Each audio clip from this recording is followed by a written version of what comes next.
The howling wind of cryosis cut through the air like shattered glass. Colonel James Mason stood motionless, blood trickling from a gash above his left eye, staring up at the towering figure before him. Queen Zyra's scaled skin shimmered like fire, even in the dim light of the frozen outpost, her copper hair whipping around her face as she leveled her plasma spear at his chest. "You humans," she spat, golden eyes narrowing. "So small, so fragile, hardly worth the effort to kill." Mason's weathered face broke into an unexpected smile. "Then why," he said quietly, "are you carrying my child?" Shock rippled across Zira's alien features. Behind her, her guards shifted nervously, weapons half raised. "Impossible," she whispered. Mason's smile widened as he stepped forward. "Nothing's impossible, Your Majesty. I thought you'd have learned that by now." The scene faded to black, the words 72 hours earlier appearing in stark white text against the darkness. Colonel James Mason sat in the quiet of his Montana cabin, watching the snow fall outside his window. At 58, his face was mapped with the lines of a man who had seen too much war. His once dark hair had surrendered to gray, but his piercing blue eyes remained sharp, missing nothing.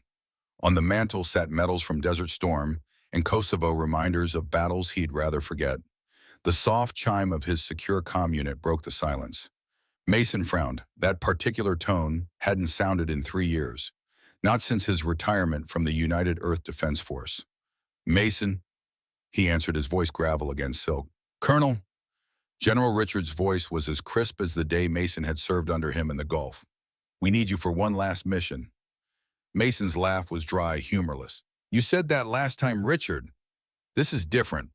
The Zarathian situation is a diplomatic problem," Mason cut in. "I'm a soldier, not a diplomat." The silence stretched between them, heavy with unspoken history. "We've lost contact with the monitoring station on cryosis," Richards finally said. "Intelligence suggests Zarathian involvement. If they're violating the peace accord—" Mason closed his eyes. The Zarathian war had claimed too many lives before the tenuous peace 4 years ago. A peace he'd helped secure at great cost. "I'm sending coordinates," Richards continued. "The Aurora leaves in 18 hours. Captain Collins will brief you on arrival." "You're not giving me much choice, are you? You're the only one they might listen to, James, the only human they respect." Mason looked at the old photo on his desk, himself and his team on Mars before the final battle that ended the war, before half of them came home in body bags. "Fine," he said finally. "One last mission, then I'm done. For good this time." "Thank you, James." Mason ended the call, staring at the falling snow. Something in his gut told him this mission would be different. He just didn't know how different yet. The Aurora cut through the blackness of space, its antimatter engines a soft blue glow against the void. Mason stood at the viewport, watching the stars blur as they prepared for the jump to the cryosis system. Behind him, the door hissed open. Captain Emma Collins entered, her uniform crisp, her posture military perfect. At 32, she was everything the new UEDF wanted, brilliant, tech-savvy, and untested in real combat. "Colonel Mason," she said, offering a salute he didn't return. "It's an honor to meet you, sir. Your tactics at the Battle of Mars are still taught at the Academy." Mason turned from the viewport. "Save the hero worship, Captain. Brief me on the mission." If she was offended, she didn't show it. She activated a holographic display between them, showing a frozen planet orbiting a distant sun. "Cryosis," she said. "Uninhabitable except for a small zone at the equator. We established Monitoring Station Alpha there 3 years ago as part of the Peace Accord neutral ground for diplomatic meetings with the Zarathians." The display shifted to show a small metallic outpost nestled in an icy valley. 2 weeks ago, all communication ceased. No distress call, no warning. Just silence. "And you think the Zarathians are responsible?" Mason asked. "Intelligence intercepted increased Zarathian activity in the sector before communications went dark. But there's something else." She hesitated. "The last transmission contained fragments of data, biological readings unlike anything we've seen before." Mason's eyes narrowed. "The Zarathians are experimenting again." "Possibly. That's why we need you. You know them better than anyone." "I know how to kill them," Mason corrected. "That doesn't mean I understand them." Collins's gaze didn't waver. "You negotiated the peace, sir. That counts for something." Mason turned back to the viewport. "Who else is on the team?" 6 Marines, all top of their class. Lieutenant Parker, our tech specialist, Dr. Chen, xenobiologist. Kids, Mason muttered. You're sending me in with kids. They're the best we have, Colonel. Mason didn't respond. In his experience, the best meant little when faced with the Zorathian warrior. Each one stood 8 feet tall with scaled skin that could deflect standard bullets and strength that could crush a human skull with one hand. Get some rest, Colonel, Collins said, moving toward the door. We jump in 6 hours. When she was gone, Mason pulled out an old worn compass, a gift from his father who had fought in Vietnam. The needle spun uselessly in the magnetic field of the ship, just as Mason felt his own moral compass spinning at the thought of facing the Zorathians again. Some wounds never healed. Some enemies never became friends. Mason jerked awake as alarms blared throughout the ship. He was moving before his conscious mind registered the danger years of combat training taking over. The deck beneath him shuddered violently. All hands to emergency stations. Collins's voice came over the comm. We have a critical system failure. This is not a drill. Mason grabbed his tactical vest and sidearm, bursting into the corridor where chaos reigned. Crewmen ran in all directions as red emergency lights bathed everything in an apocalyptic glow. He fought his way to the bridge where Collins was frantically working at the main console. Report, Mason barked. Main navigation's gone haywire, she said without looking up. Life support systems failing. Engine controls compromised. We're under attack. Negative. It's internal, some kind of virus in the system. Her fingers flew over the controls. It's taking over everything. Wait. Her face paled. Colonel, the virus? It's UEDF encryption. This came from inside. Mason felt a cold dread that had nothing to do with the failing life support. Someone wants us to fail. Can you get control back? I'm trying to isolate critical systems, but a violent explosion rocked the ship, throwing Mason against the bulkhead. We've lost the antimatter containment. We need to evacuate. How long? Minutes, maybe less. Mason hit the ship-wide comm. All personnel to escape pods. This is not a drill move. The next few minutes were a blur of motion and shouted orders. Mason helped the young Marines into the escape pods, then went back for the science team. Dr. Chen was trapped in her lab when a secondary explosion collapsed part of the ceiling. Go, she shouted as Mason tried to reach her. The data, I've uploaded it to your personal comm. It's important. Before Mason could respond, flames engulfed the lab. There was nothing he could do. At the last escape pod, Captain Collins waited. Everyone else out? Mason asked, ducking into the cramped space beside her. All accounted for except Dr. Chen. Collins' face was grim as she initiated the launch sequence. We're the last ones. The pod ejected with a violent lurch just as the Aurora's reactor reached critical mass. Through the small viewport, Mason watched the ship he'd boarded just hours ago erupt into a miniature sun before the blast wave hit their pod, sending it tumbling toward the icy surface of cryosis.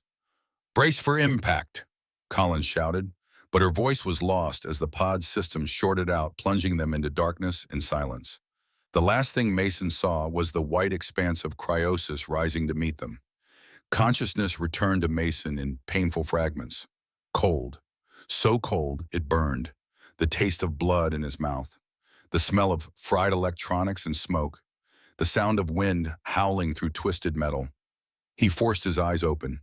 The escape pod lay in ruins, split open like a sardine can. Beyond the jagged opening, the blizzard raged, snow already beginning to cover the wreckage.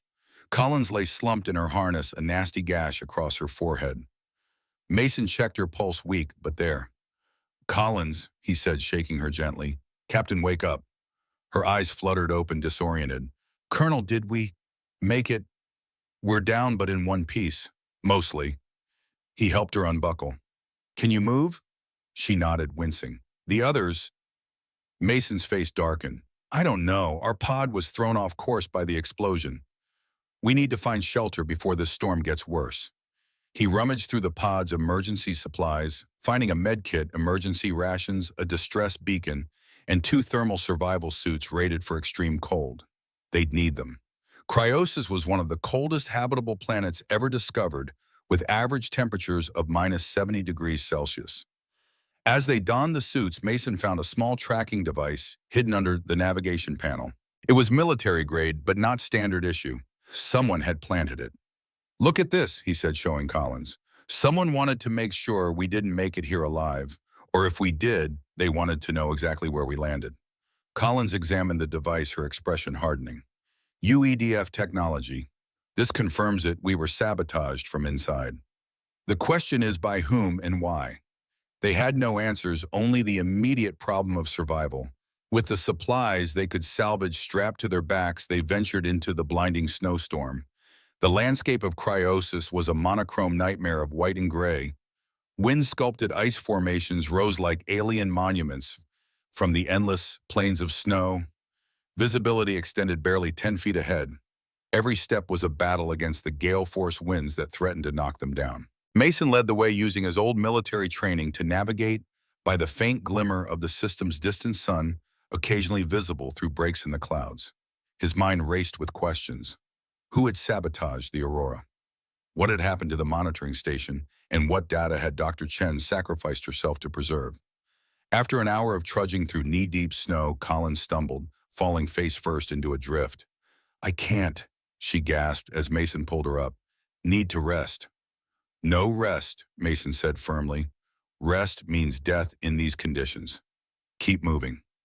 But even as he spoke, he knew they were in trouble. The temperature was dropping as night approached.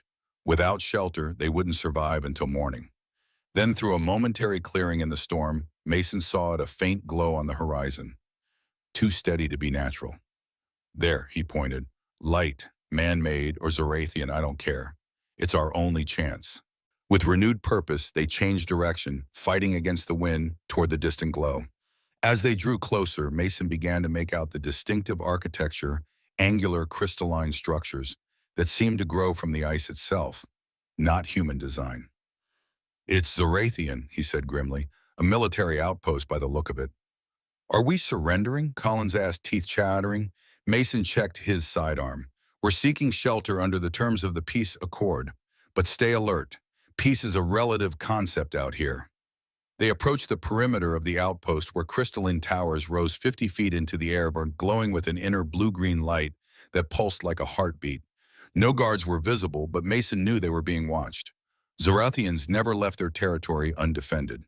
As if to confirm his thoughts, the snow before them erupted as three massive figures rose from concealed positions. 8 feet tall, with scaled skin that shimmered with iridescent patterns, the Zorathian warriors trained plasma spears at their hearts. Their golden eyes glowed in the darkness, pupils contracted to slits. Mason slowly raised his hands, motioning for Collins to do the same. "I am Colonel James Mason, United Earth Defense Force," he said clearly, knowing they understood English. "We seek temporary sanctuary under Article 7 of the Peace Accord between our peoples." The central warrior stepped forward, his scales shifting to a deeper red, a sign of suspicion or aggression. Mason couldn't remember which. "The human who fought at Mars," the warrior said, his voice resonating with subharmonics that made Mason's chest vibrate. "Your name is known to us." "Then you know I respect the peace," Mason replied steadily. The warrior was silent for a long moment, then touched a communication device on his armor. He spoke rapidly in the clicking musical language of the Zorathians. After what seemed like an eternity, he gestured toward the central structure. "You will be escorted to the command center. Her Majesty will decide your fate." "Her Majesty," Collins whispered as they were led between the warriors. Mason's blood ran cold. There was only one Zorathian referred to as Her Majesty in this sector. "Queen Zera," he said quietly, "leader of the Southern Armada, sister of General Krell." "Krell, the one who died at Mars," Mason finished, his face grim. "By my hand." The interior of the Zorathian outpost was surprisingly warm, the walls glowing with the same blue-green bioluminescence as the exterior towers. Corridors twisted in organic patterns that seemed to defy human architectural logic, branching and rejoining like blood vessels in some vast body. Their escorts led them to a circular chamber at the heart of the structure.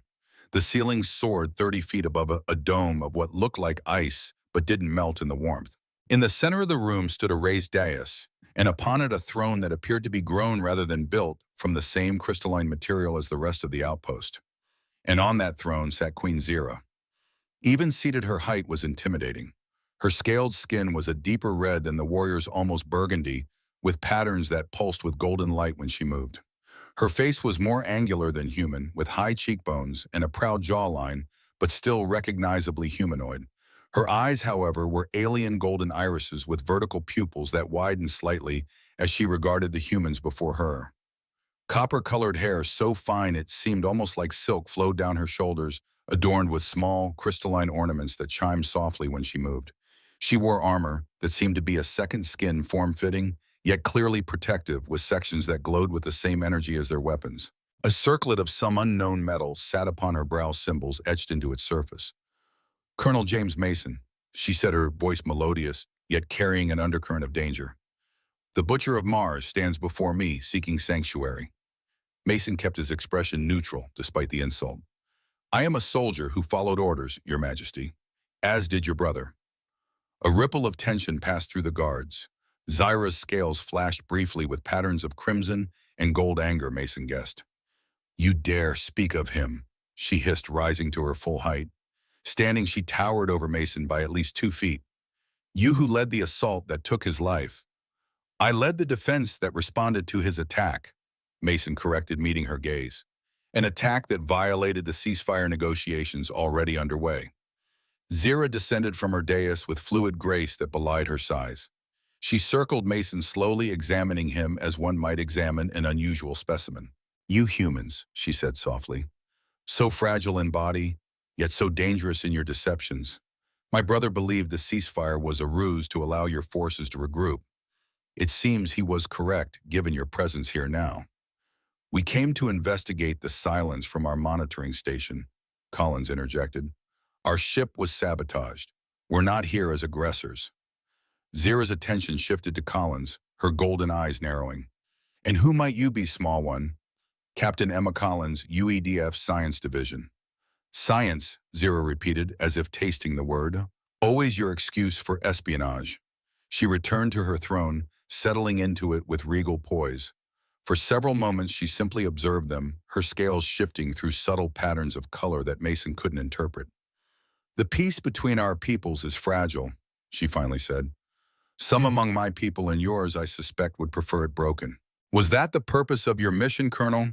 To provoke an incident that would justify renewed conflict?" "No," Mason said firmly. "If I wanted conflict, I wouldn't have helped negotiate the peace in the first place." Zira tilted her head, studying him with renewed interest. "Yet here you are on a planet where you should not be in an outpost you should never have found." "Our ship was sabotaged," Mason repeated. "We had no choice but to land here. All we ask is sanctuary until the storm passes, then we'll try to locate our people and leave." Zira was silent for a long moment, her scales now pulsing with a slow, steady pattern of blue and green. Finally she spoke. "You will be granted conditional sanctuary as the Accord demands, but you will be confined to the guest quarters and monitored at all times. Any attempt to access our systems or communicate with your forces will be considered an act of aggression." She fixed Mason with her golden stare. "And Colonel, know this, unlike humans, Zorathians never forget their blood debts. My brother's death remains unpaid." She gestured to the guards. "Take them to the South Quadrant. Provide food and medical attention, but watch them closely." As they were led away, Mason glanced back to see Zyra watching him, her scales now glowing with a pattern he hadn't seen before. Not anger or suspicion, but something else entirely. Something that made him uneasy in a way the threats had not. "That went well," Collins muttered, as they were escorted down another twisting corridor. "She didn't kill us outright," Mason agreed. "That's something." "She blames you personally for her brother's death." Mason's expression darkened. "Krell led a surprise attack on our Mars base after ceasefire talks had begun. 2,000 civilians died. I did what was necessary to stop him. And now his sister holds our lives in her hands," Collins said. "I don't like those odds." Neither did Mason. But as they were shown to a chamber that, while clearly designed for beings larger than humans, was comfortably appointed, he began to wonder. The Zorathians could have left them to die in the storm. They could have executed them as spies. Instead, they were being treated as official guests, albeit under guard. Queen Zyra was playing a longer game than simple revenge, and Mason needed to figure out what it was before it was too late. The guest quarters were a single large chamber with what passed for Zorathian furniture, low crystalline platforms that served as beds, strange curved structures that might have been chairs and a table-like surface that emerged seamlessly from the floor. The walls pulsed with the same bioluminescence as the rest of the facility, providing soft, constant light. A guard brought them food nutrient cubes that, while bland, were compatible with human physiology. Another brought medical supplies for their injuries. Then they were left alone, though Mason had no doubt they were being monitored. Once Collins had treated the gash on her head, she slumped onto one of the crystal platforms. "I need to rest," she said. "Wake me in a few hours." Mason nodded, watching as she quickly fell into an exhausted sleep. He took the opportunity to explore their prison, examining every inch of the walls, floor, and ceiling. The door had no visible lock mechanism. Zarathian technology often used biometric controls tuned to their unique biological signatures. As he expected, they were trapped. But the captivity gave him time to think. He pulled out his personal comm unit, the one Dr. Chen had uploaded data to before her death. The Zarathians hadn't confiscated it, perhaps believing it wouldn't function within their facility. In many ways, they were right. It couldn't communicate beyond these walls, but it could still access its internal memory. The files were encrypted, but Mason had been given emergency override codes for just such a situation. What he found made his blood run cold. Dr. Chen had been analyzing biological samples from cryosis samples that showed evidence of genetic experimentation. The Zorathians appeared to be developing a new kind of biological weapon, one that could potentially target specific human genetic markers. This violated at least 3 provisions of the peace accord. If this information reached Earth, it could restart the war, a war humanity had barely survived the first time. But something didn't add up. Why would Zira allow them sanctuary if the Zorathians were conducting illegal weapons research here? She would have had every reason to eliminate witnesses. Mason dug deeper into the files. The genetic sequences weren't just targeted at humans, they also contained modified Zorathian DNA. Were they developing a weapon that could harm both species? That made even less sense. A soft chime interrupted his thoughts. The door to their chamber was opening. Mason quickly pocketed the comm unit as a Zorathian guard entered. "Her Majesty commands your presence," the guard said, addressing Mason alone. "Only you." Mason glanced at the still sleeping Collins. "My colleague remains here. You alone are summoned." Something in the guard's tone made it clear this wasn't a request. Mason nodded, following the towering figure through the twisting corridors of the outpost. Instead of returning to the throne room, Mason was led deeper into the facility, past areas where Zorathian scientists worked at stations made of the same crystalline material as everything else. They regarded him with open curiosity or hostility as he passed. Finally, they arrived at a small chamber that appeared to be a private study.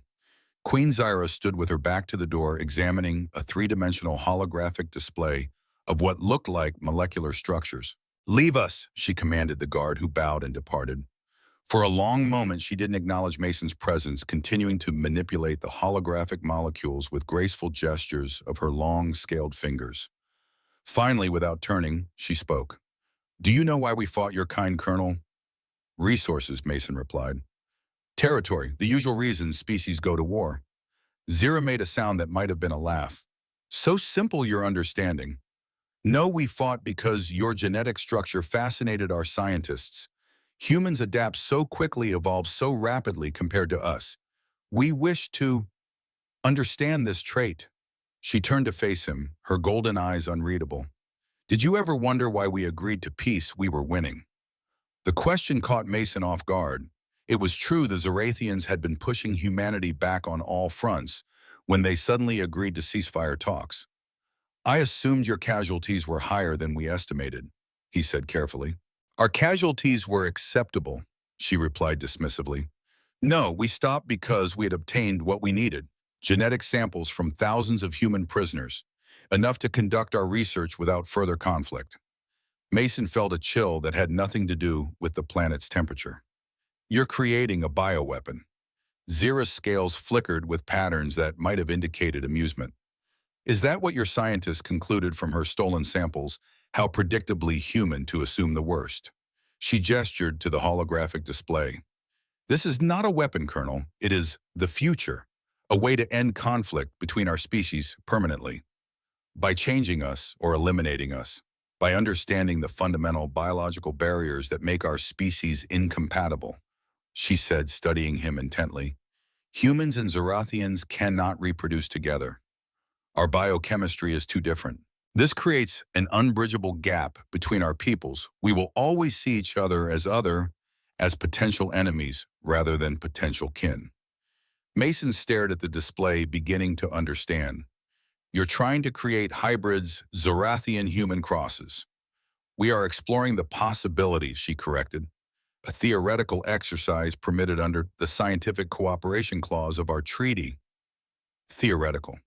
Mason didn't believe it for a second. Then why the secrecy? Why was our monitoring station silenced? Zira's scales darkened. Your monitoring station discovered our research facility and misinterpreted its purpose just as you have. They attempted to steal our data. In the process, they triggered our automated defense systems. They're dead. Unfortunately, yes. An automated response we could not countermand in time. Her expression was unreadable. Their bodies have been preserved according to the protocols of the Accord. When communication is restored, they will be returned to Earth. Mason processed this information, not sure if he believed her explanation. And our ship, the Aurora, was that an automated response too? We had nothing to do with your ship's malfunction, Zira said sharply, though its timing was convenient for certain factions within both our governments who prefer conflict to cooperation. What are you suggesting? Zira moved closer, towering over him. This close, Mason could see the intricate patterns in her scales, the subtle shifts of color that seemed to reflect her thoughts. I am suggesting, Colonel Mason, that neither of us may be here by accident, that perhaps those who wish the peace to fail engineered this situation. To what end? To restart a war that benefits weapons manufacturers and power-hungry military leaders on both sides, she said bluntly. My brother was manipulated into attacking your Mars base by advisors who assured him Earth was preparing a major offensive. I suspect similar manipulations are at work now. Mason thought of the tracking device he'd found in the escape pod, the virus that had taken down a state-of-the-art military vessel with ease. It was starting to make a terrible kind of sense. If you believe that, he said carefully, why tell me? Why not just eliminate us as potential complications? Zira's scales shifted to a pattern Mason hadn't seen before, bands of blue and purple that pulsed slowly across her body. Because you intrigue me, Colonel, she said, her voice softer now. You fought fiercely against my kind, yet you worked harder than anyone to secure peace. You killed my brother, yet you did so to protect your people, not out of hatred for mine. You are a contradiction. She returned to the holographic display, shutting it down with a gesture. Return to your quarters. Consider what I have said. Tomorrow perhaps we will speak again. As the guard reappeared to escort him back, Mason realized that Queen Zira was indeed playing a longer game than he had imagined. He just wasn't sure yet whether he was a player or a pawn. Mason had just finished briefing Collins on his strange conversation with Queen Zira when the first tremor shook the outpost. Fine crystalline dust sifted down from the ceiling as the floor vibrated beneath their feet. Earthquake, Collins suggested. Mason shook his head. This planet is geologically stable. That was... A second more violent tremor cut him off, followed by a distant sound like thunder. Alarm calls began to echo through the facility, the musical Zorathian language taking on urgent staccato tones. The door to their chamber slid open, revealing their guard in a state of agitation, scales flashing with rapid patterns of red and orange. Stay here, the guard ordered. The outpost is under attack. Attack by whom? Mason demanded. Our forces, the guard's expression. If Zorathian facial movements could be called that, it suggested he was asking himself the same question. Without answering, he sealed the door, leaving them alone again. This doesn't make sense, Collins said, steadying herself against the wall as another tremor shook the room. UEDF wouldn't attack a Zorathian outpost, not with the peace this fragile. Unless someone wants to break the peace, Mason replied, grimly, remembering Zira's words about factions within both governments. We need to get out of here. He began examining the door mechanism more carefully, looking for any weakness. Zorathian technology was advanced, but it was designed for Zorathian physiology. Sometimes that created unexpected vulnerabilities. The next impact was close enough to throw them both to the floor. Part of the ceiling collapsed, revealing conduits filled with a glowing blue-green liquid, the organic technology that powered Zorathian facilities. Mason saw his opportunity. Using a broken fragment of the crystal furniture, he punctured one of the conduits. The fluid that spurted out had the consistency of syrup, glowing brightly where it touched the air. Working quickly, he smeared it around the doorframe, concentrating on what appeared to be sensor nodes. "What are you doing?" Collins asked, coughing in the dust. "Zorathian tech responds to their biochemical signatures," Mason explained. "This fluid carries those signatures. Might fool the door into Femom." With a soft chime, the door slid open. "Thinking we're authorized," he finished with grim satisfaction. "Let's go." The corridor outside was chaos. Zorathian warriors ran past weapons ready, while technicians worked frantically to repair damaged systems. No one paid attention to the two humans slipping out of their chamber. They made their way toward what Mason believed was the outpost command center, using the confusion as cover.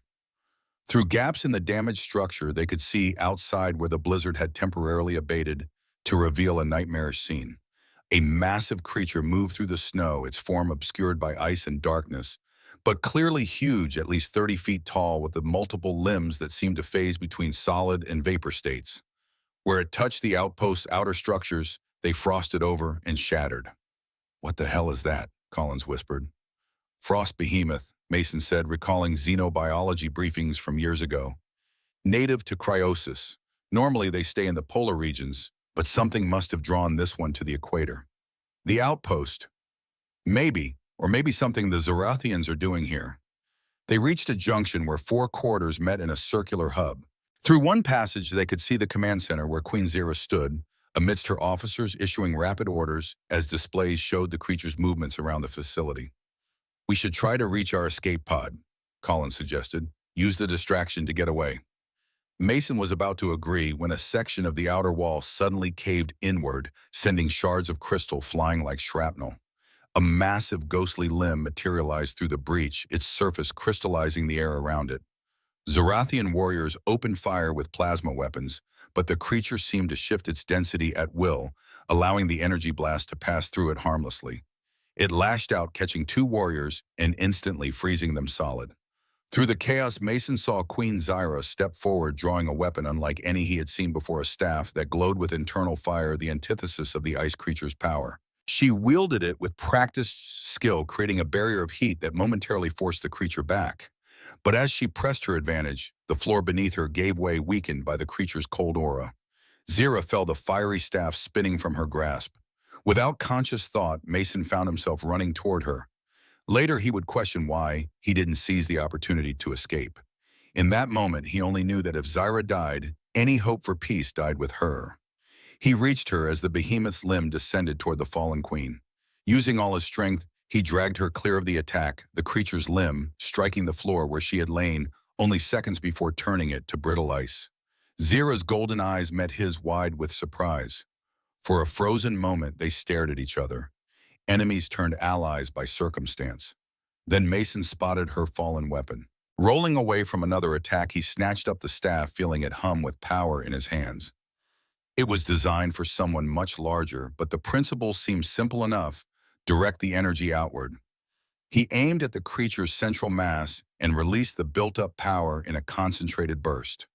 The beam struck the behemoth where its form was most solid, creating a high-pitched keening as ice met fire. Steam exploded outward, temporarily blinding everyone.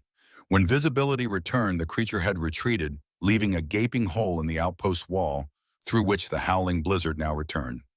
Mason stood amidst the destruction, the staff still humming in his hands, as Zorathian warriors surrounded him, their weapons trained on his heart.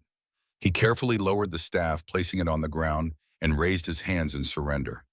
Zira rose to her feet, her scales shifting with rapid patterns of blue-gold and colors Mason couldn't name. She approached him slowly, her expression unreadable to human eyes. "You could have escaped," she said, her voice barely audible above the wind. "Instead, you saved my life." "I'm a soldier," Mason replied simply, "not an assassin." For a long moment, she regarded him with those alien golden eyes. Then, to the shock of everyone present, she inclined her head, the Zorathian equivalent of a bow. "Perhaps," she said, "we have more to discuss than I first thought, Colonel Mason." The warriors lowered their weapons, uncertainty evident in their postures. Zira retrieved her staff, then gestured for Mason to follow her. As he did, he caught sight of Collins, who had remained hidden during the confrontation. She gave him a subtle nod she would stay hidden a backup plan if things went wrong. Mason hoped they wouldn't. For the first time since landing on this frozen hell, he felt something unexpected stirring within him. Hope.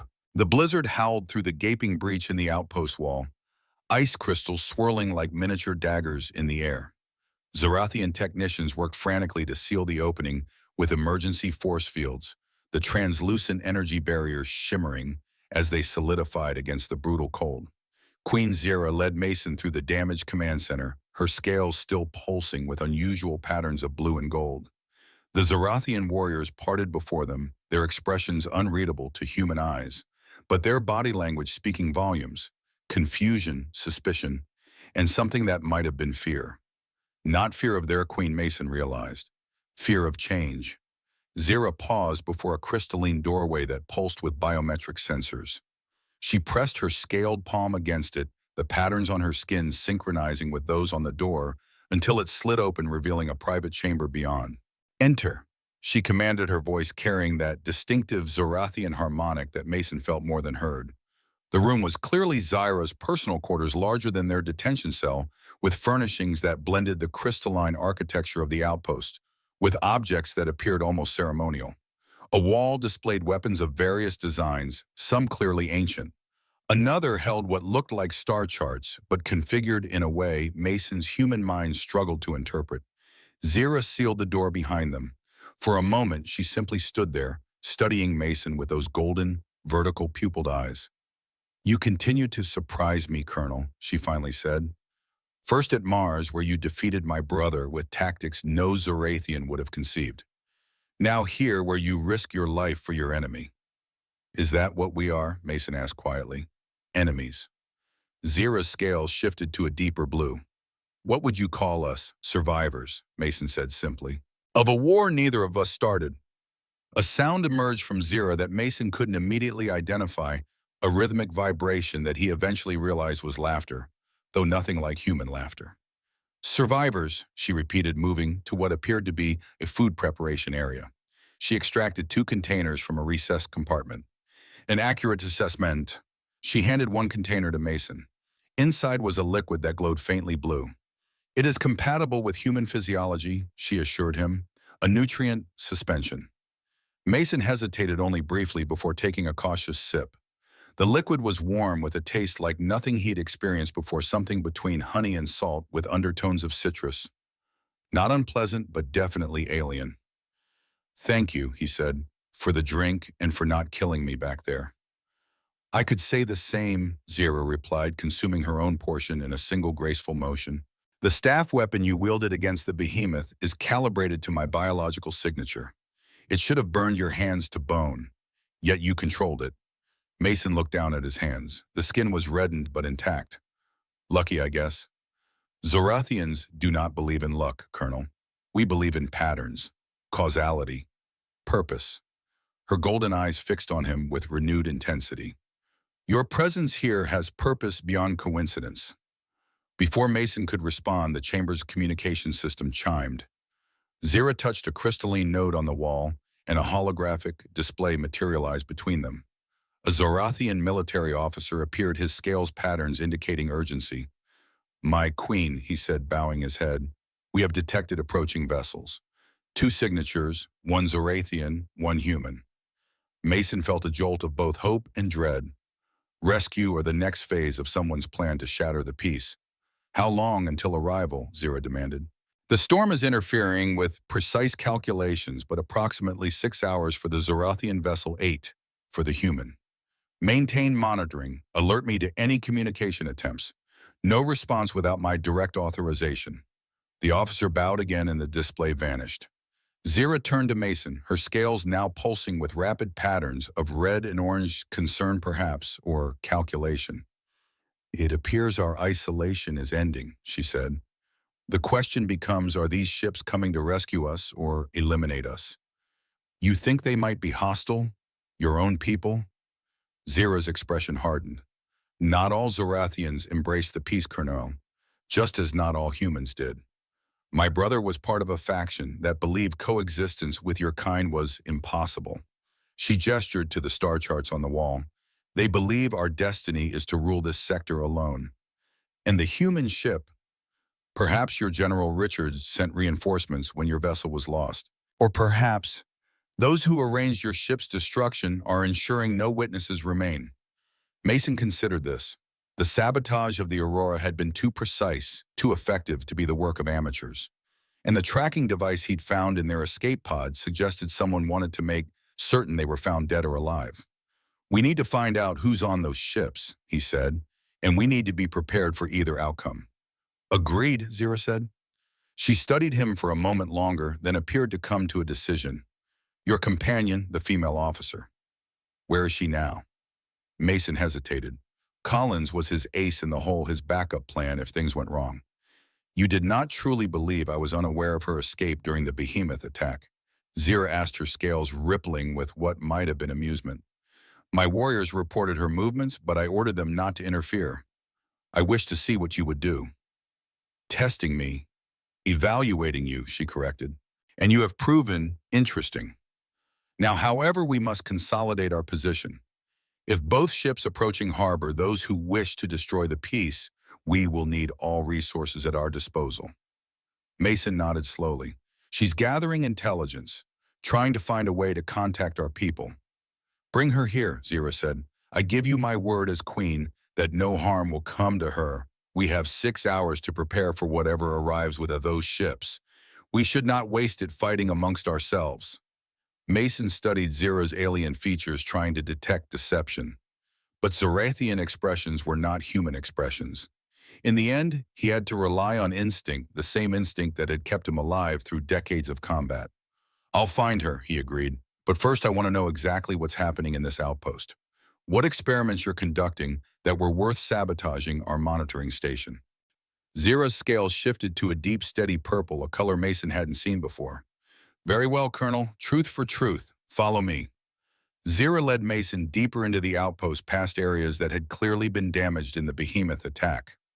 Zorathian workers were already repairing the structure, applying some kind of organic compound that seemed to grow and solidify before Mason's eyes.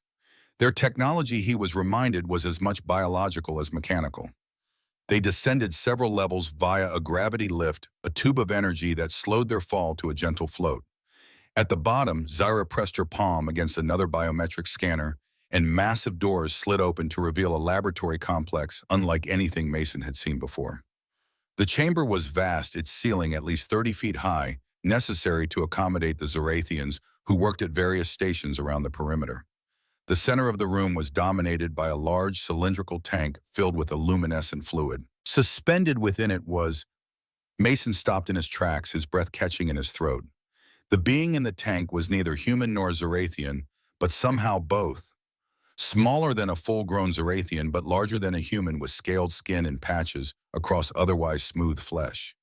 Its face was a haunting blend of features, the angular structure of Zorathian physiology softened by human characteristics. What is this? Mason asked, his voice barely above a whisper. The future, Zira replied simply. She approached the tank, placing a scaled hand against its surface. The fluid inside rippled slightly as if responding to her touch. Or one possible future. You've created a hybrid. Not created, Zira corrected. Simulated. This is not a living being, but a projection, a computer model of what might be possible with sufficient understanding of both genetic codes. As Mason looked closer, he could see that the figure wasn't quite solid, its edges occasionally shifting like a hologram with an unstable signal. The monitoring station, Mason said slowly. They discovered this. They discovered part of our research, Zira acknowledged, enough to misunderstand its purpose. They believed, as you initially did, that we were developing biological weapons. She gestured to other displays around the room, where complex molecular structures rotated in 3 dimensions. We are studying compatibility, Colonel, the fundamental barriers that prevent our species from true coexistence. Why, what's the point of this research? Zira's scales shifted to that deep purple again as she turned to face him fully. Because isolation is death, Colonel, for both our species. She led him to another display, this one showing 2 planetary systems side by side. Your solar system, she said, indicating the left display, and ours. Both face existential threats in the coming centuries. Yours a dying sun that will expand to consume your inner planets within 1,000 years. Ours a gravitational anomaly that is destabilizing our outer planets already. Mason stared at the simulations, watching as Earth was slowly engulfed by the expanding sun. In one, while in the other, Zarathian colony worlds were torn apart by gravitational forces. This is verified data, he asked.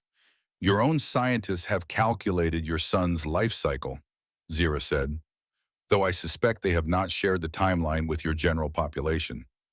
As for our system, the anomaly was discovered only 20 years ago. It is why we expanded outward so aggressively, why we encountered your kind in the first place. You were looking for new worlds to colonize. We were looking for survival, Zira corrected. As were you, though you did not yet know it. She returned to the central tank, watching the simulated hybrid floating peacefully in its artificial womb. Our species are biologically incompatible, she continued. We cannot share worlds because our biochemistry is too different. What sustains life for one often poisons the other. We cannot reproduce together, creating a new generation adapted to both environments. So you're trying to find a way to change that, Mason said, beginning to understand, to make us compatible. To create a third option, Zira clarified. Not Zarathian, not human, but a new species that carries the strengths of both. One that could thrive on worlds hostile to either parent species. Mason circled the tank slowly, studying the simulated being from different angles. It was beautiful in its own way, alien yet familiar, like something from a dream. Even if this were possible, he said carefully, it would take generations. Centuries, maybe. For natural evolution, yes, Zyra agreed. But with directed genetic manipulation, she left the implication hanging. You're talking about changing both our species, rewriting what makes us human, what makes you Zarathian. I am talking about survival, Colonel. Her voice took on an edge he hadn't heard before. When faced with extinction, adaptation is the only moral choice. Before Mason could respond, a soft alert chimed from Zira's communication device. She touched it, and a holographic image of a Zarathian warrior appeared. My queen, we have located the human female. She has accessed a communication terminal in the East Quadrant. Zira's scales flashed with alarm. Has she transmitted? No, Your Majesty. Our systems prevented external communication. She is attempting to override the security protocols. Detain her, but with care. I will come personally. The hologram vanished, and Zira turned to Mason with golden eyes now narrow with suspicion. It seems your companion did not merely gather intelligence, Colonel. Mason's mind raced. Collins was a communications specialist, and if anyone could break through the Zarathian security measures, it would be her. But what was she trying to accomplish? Take me to her, he said. Let me talk to her. Zira studied him for a moment, then nodded sharply. Very well. But understand this, if she has compromised our security, if she has revealed our location to those who wish us harm, the consequences will be severe. As they left the laboratory, Mason cast one last glance at the hybrid simulation, a being that was neither human nor Zarathian, but something new, a bridge between worlds, a future that might never come to pass if the next few hours went wrong. They found Collins surrounded by Zarathian guards, her hands secured behind her back with energy restraints that glowed with a pulsing blue light. She knelt before a communications terminal that had been partially disassembled components scattered across the floor where she had been modifying them. When she saw Mason entering with Queen Zyra, her eyes widened in surprise, then narrowed with something like accusation. Colonel, she said stiffly, I see you've made friends. What were you trying to do, Captain? Mason asked, keeping his voice neutral. My job, Collins replied, establishing contact with UEDF, warning them about... She cut herself off, glancing at Zira. About our experiments, Zira suggested, her towering form moving closer to Collins. Or about something else you discovered. Collins met the alien queen's gaze with remarkable steadiness for someone kneeling in restraints. I found the data cache from our monitoring station. I know what happened to them. Mason felt a chill that had nothing to do with the planet's temperature. What did happen? They were executed, Collins said flatly, after they discovered the Zarathian research facility here, shot in the back while attempting to flee. Zira's scales darkened, patterns of deep red pulsing across her skin. That is not accurate. I saw the security footage, Collins insisted. Time-stamped, authenticated. Your warriors gunned them down on your orders. Mason turned to Zira, searching her alien features. You told me they triggered automated defenses, that their deaths were accidental. I told you what I had been told, Zira replied, her voice low and dangerous. It seems I too have been deceived. She strode to the terminal Collins had been working on, her long fingers, moving across the interface with practiced ease. A holographic display materialized, showing security footage of humans in UEDF uniforms running down a corridor of Zarathian warriors in pursuit. The footage ended with the humans being shot from behind. This is not possible. Zira murmured, her scales now pulsing with rapid patterns of blue and gold agitation. Mason guessed. These orders did not come from me. Then who? Mason demanded.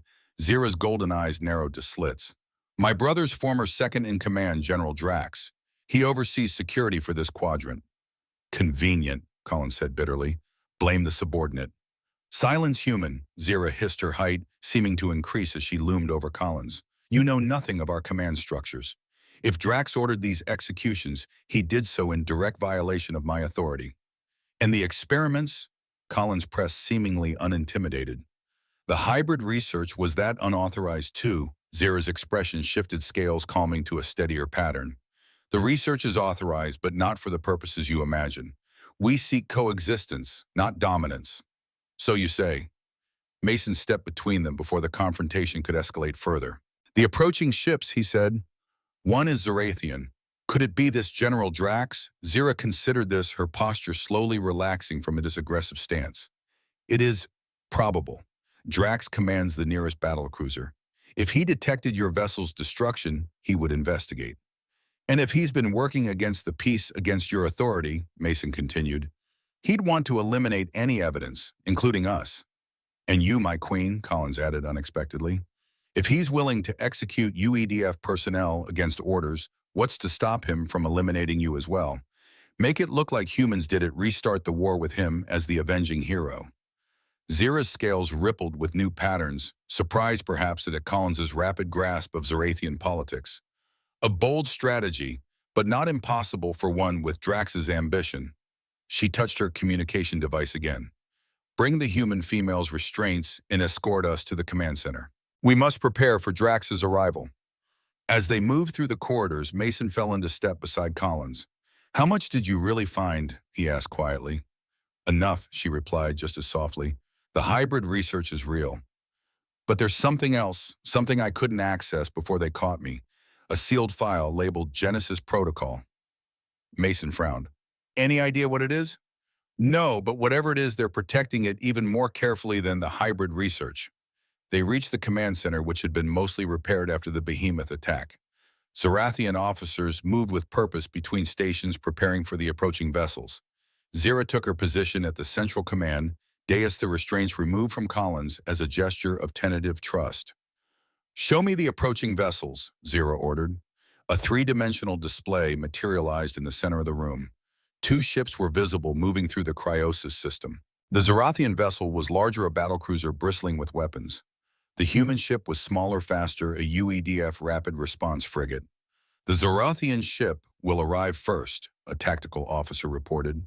They are on direct approach to our position. Have they attempted communication? Zira asked. No, my queen. They maintain communication silence. Zira's scales darkened. Unusual protocol for a friendly approach. She turned to Mason and Collins. Your vessel wouldn't normally announce itself before entering orbit. Standard procedure, Collins confirmed, especially approaching a potentially joint-occupied outpost. So both ships are behaving as if, Mason began, as if they do not wish to be detected, Zira finished, or as if they already know what they will find here. A heavy silence fell over the command center as the implications sank in. If both approaching ships were hostile, if both contained forces intent on destroying the fragile peace, then they were tapped between two enemies. Zira straightened to her full height, her scales settling into a pattern of steady, deep red determination. We have 4 hours until Drax's ship arrives. We must prepare. For what? Mason asked. We're outnumbered, outgunned. For survival, Colonel, Zira replied, her golden eyes meeting his. And for truth. Whatever Drax is planning, whatever your people may be planning, they did not account for one critical factor. "What's that?" A sound emerged from Zira that might have been a laugh. "Us, working together." She turned to her officers. "Clear the command center. I must speak with the humans alone." The Zarathian officers looked surprised but complied, filing out until only Mason Collins and Zira remained. "What I am about to share is known only to my most trusted advisors," Zira said, her voice lower now. "The Genesis protocol that your Captain Collins discovered is not a weapon or an attack plan. It is a contingency for exactly this scenario." She activated a secure terminal, her scaled fingers dancing across the interface. A new display appeared, schematics for what appeared to be a small spacecraft hidden beneath the outpost. An escape vessel, Mason realized, built for Zorathian physiology. Originally, yes, Zira acknowledged them, but modified recently to accommodate human passengers as well. When we began our hybrid research, I recognized the potential for complications, political resistance, perhaps even violence from those who oppose cross-species cooperation. Collins studied the schematics with a trained eye. This could get us off-planet, but where would we go? Both approaching ships would detect us immediately. "Not if we use the planet itself as cover," Zira said. She manipulated the display to show a course that would take them around the dark side of Cryosis, using its magnetic field to mask their signature. "This vessel is equipped with stealth technology. If we time our departure correctly between the arrival of Drax's ship and the human vessel, we can escape undetected." "To where?" Mason asked. "To a nearby system with a small research outpost loyal to me personally. From there, we can establish secure communication with both governments, reveal Drax's treachery, and salvage what remains of the peace." Zira's golden eyes fixed on Mason. "But only if we work together." Mason exchanged a look with Collins. The plan was desperate, full of unknowns and potential for disaster. But the alternatives were worse: capture by Drax or death in the crossfire between two forces intent on restarting a war neither planet could afford. "We're in," Mason said. "But we need to know everything about the outpost, about your research, about what really happened to our monitoring station personnel. No more half-truths." Zira's scales shifted through several patterns before settling on that deep purple he'd seen earlier. "Agreed. Truth for truth, Colonel. Starting now." As she began to explain the full extent of her research and Drax's betrayal, Mason couldn't help but notice how her scales seemed to glow more intensely when she spoke directly to him. He told himself it was just a physiological reaction, a Zorathian equivalent of emphasis or focus. But something in the back of his mind wondered if it might be something more, something neither human nor Zorathian science had anticipated, something that would soon change everything they thought they knew about compatibility between their species. The command center had been converted into a war room, holographic displays showing defensive positions and escape routes. Mason and Collins worked alongside Zorathian officers, the previous hostility replaced by wary cooperation in the face of a common threat. Zira had revealed the full extent of Drax's betrayal, intercepted communications showing his collusion with human military officials, opposed to the peace plans to eliminate the monitoring station and blame it on a Zorathian purge, and finally his intention to destroy all evidence of the hybrid research. "He fears what it represents," Zira had explained, "the end of purity, the beginning of cooperation that cannot be undone." Now, with barely 2 hours remaining before Drax's ship arrived, Mason found himself alone with Zira in a small, adjacent chamber, reviewing the final escape preparations. "Your Captain Collins is impressive," Zira said unexpectedly. "Her technical skills rival our best engineers." "She was top of her class," Mason replied, "though I suspect she wasn't entirely truthful about her specialization. She seems more intelligence operative than science officer." "As were your monitoring station personnel, I suspect," Zira said dryly. "Both our governments send spies disguised as scientists. Trust remains elusive." Mason couldn't argue with that assessment. Trust between humans and Zorathians was tenuous at best, built on necessity rather than genuine understanding. Yet here he was planning an escape with an alien queen he'd been taught to view as the enemy. "The Genesis vessel is designed for a crew of 4, Zira continued.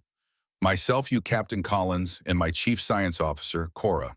She must come. The research data is coded to her genetic signature as well as mine. A precaution against exactly this scenario." Can we trust her? With absolute certainty, Cora is family, the equivalent of what you would call a cousin. She has opposed Drax's faction since the war began. Mason nodded, studying the escape route one more time.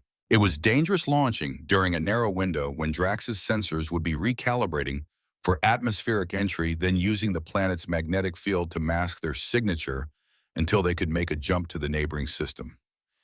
It could work, he admitted. It must work, Zira replied. Her scales shifted to that now familiar deep purple as she stepped closer to him.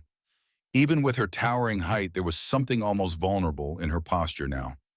Colonel, James, there is something else you should know.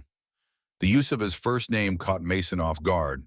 In all their interactions, she had maintained the formal distance of military titles. What is it? He asked. The hybrid research.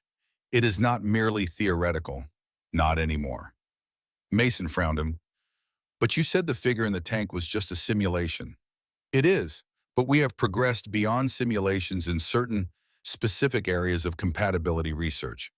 Something in her tone made Mason suddenly alert, a prickling sensation at the back of his neck.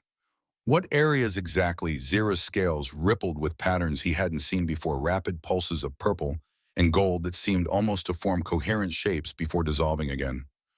Reproductive compatibility, she said finally. We believed it impossible. The genetic barriers too great. But recent breakthroughs suggested possibilities. Theoretical pathways that might, under very specific conditions, allow for successful cross-species fertilization. Mason's mind raced to catch up with the implications. Are you saying you've created actual hybrid embryos? No, Zira said, not artificially created. That technology remains beyond our capabilities. Her golden eyes fixed on his, unblinking. I am saying that under specific environmental conditions, natural conception might be possible. Extremely rare, but possible. The weight of her words slowly sank in. Mason stared at her, understanding dawning like a cold sunrise. The behemoth attack, he said slowly. When you were injured, the fluid that covered both of us, the one that glowed when exposed to air. An environmental catalyst, Zira confirmed. Combined with the unique electromagnetic conditions of this planet and the genetic predisposition of certain individuals. You're saying Mason couldn't finish the sentence, the concept too alien, too impossible to articulate. I am saying, Colonel James Mason, that preliminary bioscan results suggest I am carrying genetic material that is not Zerathian. Her voice was steady, but her scales betrayed her agitation, rippling with colors he couldn't interpret. Material that appears to be human, specifically yours. Mason felt as if the floor had dropped away beneath him.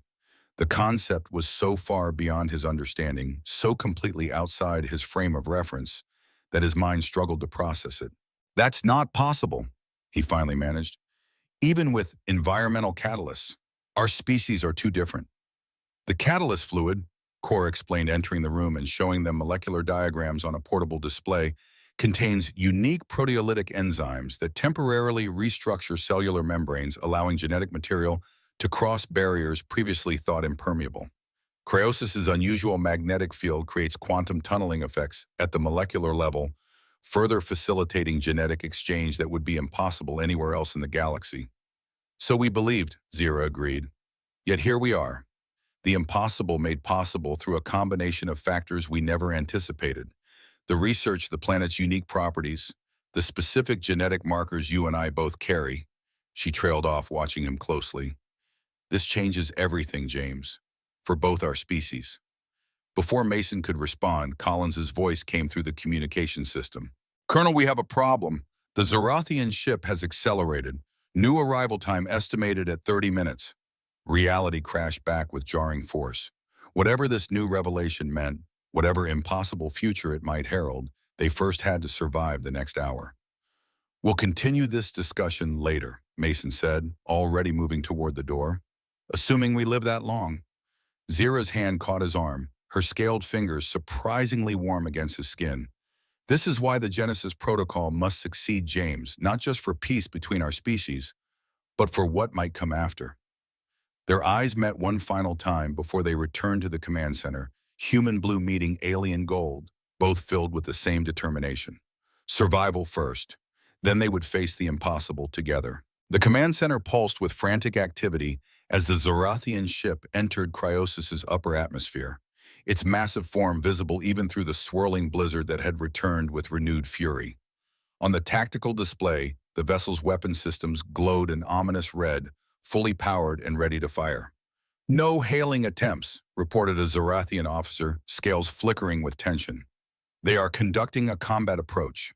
Queen Zara stood at the center of the storm of activity, her copper hair gleaming under the emergency lights, her scales now a steady dark crimson of battle readiness. Despite the crisis unfolding around them, Mason couldn't help but see her differently now, not just as an alien queen, not just as an unexpected ally, but as something science had declared impossible. A Zorathian carrying human genetic material. His genetic material. "Colonel," Collins appeared at his side, pulling him back to the immediate danger. "The Genesis vessel is prepped and ready, but we have a problem. With Drax arriving early, we've lost our launch window. Their sensors will detect us the moment we break cover." Mason's tactical mind immediately shifted to problem-solving mode. "We need a distraction, something big enough to blind their sensors temporarily. Or someone to delay them," came Zara's voice as she joined their huddle. Her golden eyes held a determination that transcended species barriers. "I will confront Drax directly. As his queen, he cannot refuse me without revealing his treachery to his crew." "That's suicide," Mason objected. "If he's coming to eliminate all witnesses, that includes you." "Not immediately," Zira countered. "Zorathian protocol demands formal acknowledgement of royal presence. It will buy you time to launch the Genesis vessel." "And leave you behind?" Mason shook his head. "No, there has to be another way." A new voice entered the conversation, a female Zorathian with scales of an unusual silver-blue hue. "There is another option," said Cora, Zira's chief scientist and cousin. "The behemoth." All eyes turned to her. "Explain," Zira commanded. "The creature is still in the vicinity," Cora said, bringing up a sensor display showing a massive thermal signature several kilometers from the outpost. "Our research indicates these beings are highly sensitive to certain energy frequencies. If we broadcast on that spectrum, we could draw it toward Drax's landing zone." Collins finished, quickly grasping the strategy. "Create enough chaos to cover our launch." "Precisely," Cora confirmed with what might have been approval in her alien features. Mason studied the tactical display, his decades of military experience, calculating angles, timing, risks. "It could work, but we'd need to coordinate perfectly. And we'd need someone to remain behind to trigger the broadcast at exactly the right moment." A heavy silence fell over the group as the implications sank in. Someone would have to stay behind, likely sacrificing themselves to ensure the others escaped. "I will stay," Cora said firmly. "The research data is coded to both my signature and the Queen's. Either of us can activate it at the secondary outpost, but only Zira can authorize its implementation across our government." "No," Zara began, but Cora raised a scaled hand in a gesture that seemed to carry special significance between them. Cora had been more than Zara's cousin and scientist. She had been her confidant since childhood, the only one who supported Zara's controversial ascension to the throne after her brother's death. "Our people need your vision," Cora had told her then, "and I will ensure they have the chance to see it fulfilled." Her sacrifice now was the ultimate fulfillment of that promise, protecting not just her queen, but the future Zira had always envisioned. "My queen, my cousin, my friend," Cora said, her voice carrying subharmonics that made Mason's chest vibrate. "This is the only logical choice. You carry something far more precious than research data now." Mason felt a jolt as he realized Cora knew about Zira's condition. The Queen's scales flickered with complex patterns before settling into reluctant acceptance. "Very well," Zira said, her voice steady despite the emotion evident in her scale patterns. "Begin preparations immediately. We launch in 20 minutes. As the others moved to their tasks, Mason caught Zira's arm. "There's something else we need to discuss. The human show it's still approaching. Even if we escape Drax, we'll have another enemy to deal with." "Perhaps not an enemy," Collins interjected, looking up from a communication console. "I've been analyzing their approach vector. It's the UEDF interceptor Captain Adams commanding." "Adams?" Mason's eyebrows rose in surprise. "John Adams. We served together in Kosovo." "Could he be trusted?" Zira asked, golden eyes intense. Mason considered carefully. Adams is old-school military, believes in chain of command, but also in doing what's right. If we could contact him directly, show him evidence of the conspiracy. Too risky, Collins warned. Any transmission could be intercepted by Drax's ship. Then we stick with the original plan, Mason decided. Escape to the secondary outpost, then establish secure communications with both governments. Show them the truth about what's happening here. A thunderous impact shook the outpost dust sifting down from the ceiling. On the external cameras, they could see Drax's ship landing on the plateau above the facility, its massive landing struts crushing ice formations as it settled. Time's up, Collins said grimly. They're here. General Drax of the Zarathian Southern Fleet strode into the outpost like a conquering warlord flanked by heavily armed warriors whose scale patterns indicated absolute loyalty to their commander, rather than their queen. Tall even for a Zarathian with scales of deep emerald that bore the ceremonial scarring of dozens of battles, Drax carried himself with the dangerous confidence of someone accustomed to power and willing to use any means to expand it. Zira awaited him in the main reception chamber, seated upon a makeshift throne, every inch the regal monarch, despite the emergency conditions. Mason and Collins had retreated to hidden observation positions, monitoring the confrontation through security feeds, while completing final preparations for their escape. My queen, Bond, Drax said, executing a bow that was technically correct but subtly mocking in its execution. What an unexpected pleasure to find you personally overseeing this remote outpost. General, Zira acknowledged coolly, your arrival is equally unexpected, particularly your failure to announce yourself before landing. Drax's scales rippled with what might have been amusement. A security precaution, Your Majesty. We detected unusual energy signatures in this sector. Possible human incursion. Indeed, Zira's voice remained perfectly controlled.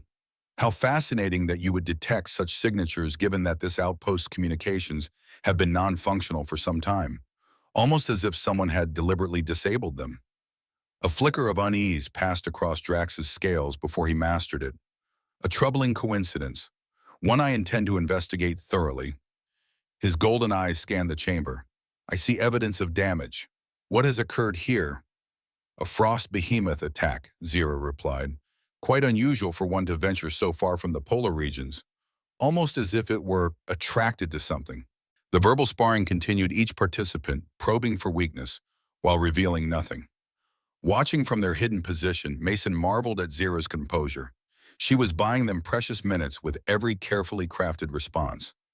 The Genesis vessel is ready, Collins whispered. Cora has positioned herself at the broadcast station. We need to move now while Drax is distracted. Mason nodded but found himself reluctant to leave without knowing the outcome of this confrontation. Something in Zira's bearing suggested she had another play in mind beyond simply delaying Drax. On the monitor, the conversation had taken a dangerous turn. I must insist on inspecting your research facilities, my queen, Drax was saying, his posture becoming more aggressive. There have been disturbing reports of unauthorized experimentation, cross-species genetic manipulation that violates our most sacred principles. My research is conducted with full authorization of the High Council, Zira countered, but by all means inspect to your satisfaction. She made a gesture and a side door opened to reveal Cora standing there. My chief scientist will provide a complete tour. Mason tensed. This wasn't the plan. Cora was supposed to be at the broadcast station ready to trigger the behemoth distraction. What is she doing? Collins hissed. Before Mason could respond, Cora stepped forward, her silver-blue scales pulsing with calm determination. General Drax, she said, bowing formally, I would be honored to show you our latest breakthroughs, including some unexpected findings regarding the human monitoring station personnel who were stationed here. Drax's scales darkened noticeably. What findings? Perhaps it would be better to show you the data directly, Cora suggested. It's quite technical. A moment of tense silence followed as Drax visibly calculated his options. Finally, he nodded sharply. Very well. Lead the way, Scientist Cora. As they left the chamber, Zira rose from her throne and moved swiftly toward a concealed exit, one that would lead her to the rendezvous point for the Genesis vessel. Mason and Collins hurried to intercept her. What just happened? Mason demanded when they met in a service corridor. Cora was supposed to trigger the distraction. She is, Zira replied, her scaled features set in grim determination. But not as we planned. She has a different strategy, one that might give us even more time. What strategy? Cora discovered something in the security archives, something even I was unaware of. Footage showing Drax giving direct orders to execute the human monitoring station personnel. Evidence of his treachery that he believed destroyed. Collins's eyes widen. She's going to confront him with it. At the exact moment our sensors detect your human vessel entering the atmosphere, Zira confirmed, creating maximum confusion among Drax's loyalists and triggering the emergency protocols that will momentarily blind their ship's sensors. That's beyond dangerous, Mason said. It's suicide. Zira's golden eyes met his, filled with a sorrow that transcended species differences. Cora has made her choice, Colonel. Now we must honor it by ensuring her sacrifice is not in vain. They moved quickly through the outpost service tunnels, avoiding Drax's patrols. The Genesis vessel was housed in a concealed hangar beneath the main structure, accessible only through biometrically secured passages that recognized Zira's unique patterns. The vessel itself was smaller than Mason had expected, sleek and organic in design like all Zarathian technology, but clearly modified to accommodate different physiologies. The cockpit contained control interfaces adjustable for both Zarathian and human proportions. Impressive engineering, Collins murmured as they boarded. How long has this been in development? Since the peace accords were signed, Zira replied, settling into the pilot's position. I always believed cooperation between our species was inevitable. I simply underestimated the form it would take. Her scales shifted momentarily to that deep purple Mason had come to recognize as meaningful, though he still couldn't interpret its exact significance. There was no time to dwell on it now. Collins took the co-pilot position, her technical expertise making her the logical choice despite her inexperience with Zarathian systems. Mason stationed himself at tactical, where weapons and defensive systems could be controlled. Pre-flight complete, Collins reported after a brief orientation. All systems green. We're ready when you are. Zira's scaled fingers danced across the interface, initiating launch procedures. Now we wait for Cora's signal. The minutes stretched endlessly, tension building with each passing second. On the tactical display, Mason could see Drax's warriors spreading throughout the outpost, clearly searching for something or someone. They know we're here, he said grimly. They're hunting us. Cora will not fail, Zira replied, though her scales betrayed her anxiety with rapid pulses of blue and gold. As if in answer to her faith, a massive energy surge suddenly registered on their sensors. The outpost's main communication array had activated broadcasting on a frequency that made the Genesis vessel's instruments momentarily scramble. That's it, Collins exclaimed. The behemoth call. Almost simultaneously, another blip appeared on the long-range scanners, the human vessel entering Cryosis's atmosphere. Perfect timing, Zira said, her voice tight with emotion. Cora has given us our window. She activated the launch sequence. The hangar doors above them slid open, revealing the howling blizzard beyond. The Genesis vessel rose silently, its advanced propulsion system creating barely a ripple in the snow as it emerged from its hidden dock. On the tactical display, chaos was erupting. The behemoth was charging toward Drax's landed ship, its massive form visible, even through the storm, as a mountain of ice and mist given terrible life. Meanwhile, alarms were sounding throughout the outpost as Cora apparently revealed her evidence to Drax himself. We're clear, Collins reported as they accelerated away from the outpost, hugging the contours of the frozen landscape to minimize sensor visibility. No pursuit detected. Mason continued monitoring the tactical display, watching as the human ship, the UEDF Interceptor, adjusted its approach vector toward the Zarathian vessel. Adams is heading straight for Drax. He doesn't know what he's flying into. Can we warn him? Collins asked. Not without revealing our position, Zira replied. We must maintain communication silence until we reach the jump point. Mason's jaw tightened as he faced the impossible choice: stick to the plan that might save the peace or try to warn his former comrade about the danger he was approaching. In the end, the decision was made for him as the tactical display suddenly lit up with weapons fire. Drax is firing on the interceptor, Collins exclaimed. Unprovoked attack. The human vessel took evasive action, returning fire with precision that spoke of veteran command. On the outpost sensors, more chaos was unfolding as the behemoth reached Drax's ship, massive limbs of semi-solid ice slamming into its hull. The distraction is working, Zira observed, guiding their vessel through a narrow canyon that would shield them from sensors. But we have only minutes before they realize we've escaped. Mason watched the battle unfolding behind them, his thoughts with Adams and his crew, and with Cora, whose sacrifice had made their escape possible. Another display caught his attention, a small alert on the medical monitoring system that was tracking Zira's condition. "Your vitals are spiking," he said with concern. "The stress is manageable." Zira cut him off. "Focus on our mission, Carnan." But Mason could see the strain in her posture, the way her scales were flickering between patterns in rapid succession. Whatever was happening inside her, this impossible joining of human and Zorathian genetic material, it was taking a physical toll. They reached the magnetic anomaly that would mask their jump to the neighboring system. Zira initiated the final sequence, the Genesis vessel's engines humming with increasing power. Jump in 3, 2, 1. A blinding light suddenly filled the cockpit as an explosion bloomed behind them. The shockwave hit moments later, sending the Genesis vessel tumbling end over end despite its advanced stabilization systems. "What happened?" Mason shouted over alarms that had begun blaring throughout the ship. Collins, fighting with the controls, managed to stabilize their flight path enough to check the sensors. "The outpost," she reported, her voice hollow with shock. "It's gone. Completely destroyed." "Cora," Zira whispered, her scales dulling to an ashen gray of grief. Mason checked tactical. "Drax's ship is damaged but operational. The behemoth is, I can't tell. The interceptor is withdrawing to high orbit." He moved to the communication controls. "We need to warn Adams about Drax. Tell him what's really happening." "No," Zira's command cracked like lightning. "We cannot risk exposure until we reach the secondary outpost. The evidence we carry is too important." "People are dying down there," Mason argued. "Good people on both sides being sacrificed for a conspiracy they know nothing about. And millions more will die if we fail in our mission." Zira countered, her golden eyes blazing with intensity. "The evidence of Drax's treachery, the research data that proves cooperation is possible, these must reach both our governments. Only then can the killing stop." The truth of her words hit Mason like a physical blow.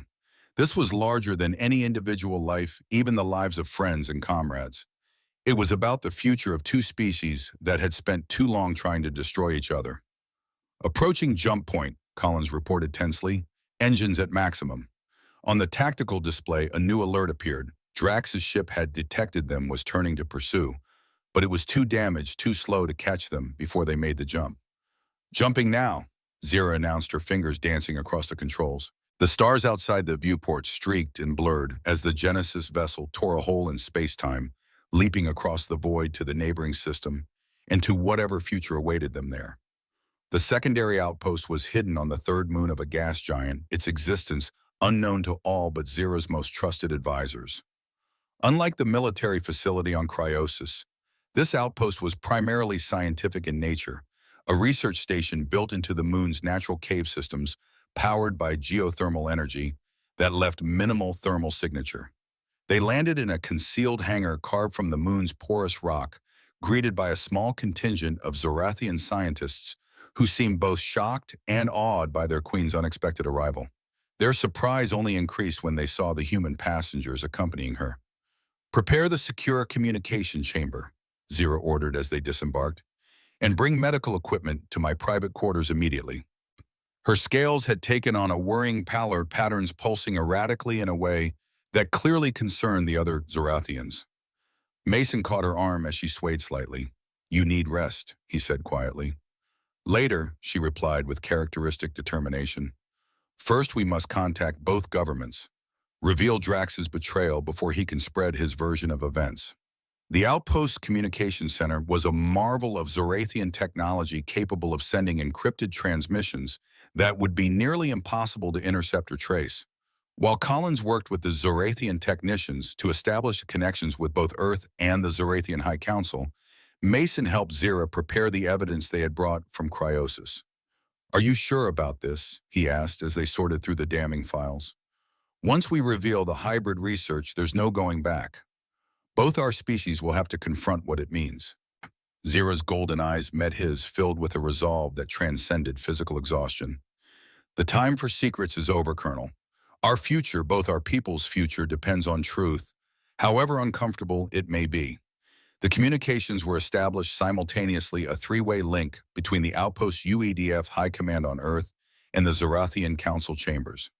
On the split view screen, human generals and Zarathian elders regarded each other with barely concealed hostility, united only in their surprise at seeing Queen Zira and Colonel Mason together. "What is the meaning of this?" demanded General Richards Mason's superior. "Colonel Mason was reported killed when the Aurora was destroyed, and we received reports that Queen Zira had been assassinated by human agents," added a Zarathian elder, whose elaborate scale patterns marked him as a high-ranking counselor. "Yet here you both stand apparently in cooperation." "We have been the victims of a conspiracy," Zira began, her voice steady despite her weakening condition. "A plot engineered by those who wish to destroy the peace between our peoples, and we have evidence to prove it."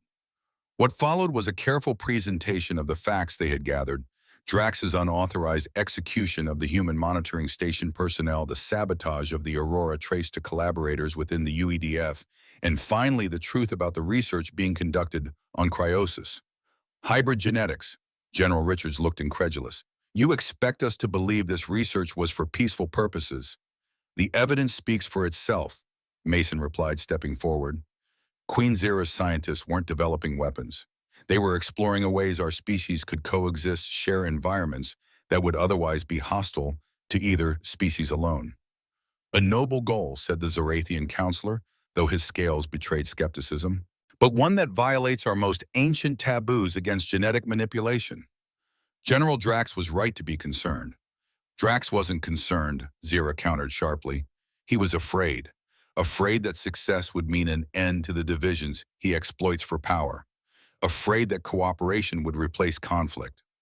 The debate continued, points and counterpoints flying back and forth across interstellar distances. Throughout it all, Mason watched Zira, carefully noting how she leaned more heavily on the console. As time passed, how her scales seemed to be losing their luster. Finally, as the discussions reached a critical point, Zira straightened to her full height and silenced the debate with a gesture that carried royal authority even across light years. "There is one more piece of evidence," she said, her voice carrying to the farthest corners of both chambers. "One that neither General Drax nor his human collaborators could have anticipated." She turned to Mason, a question in her golden eyes. He nodded slightly, understanding what she intended. It was time for the final truth. "The research on cryosis yielded an unexpected result," Zira continued, facing the stunned officials. "Under specific environmental conditions found only on that planet, Zarathian and human genetic material proved compatible." Murmurs of disbelief rippled through both audiences. "You claim to have created hybrids?" the Zarathian counselor asked, scales flickering with alarm. "Not created," Zira corrected. "Discovered the potential for natural conception." Her voice remained steady as she delivered the news that would forever change relations between their species.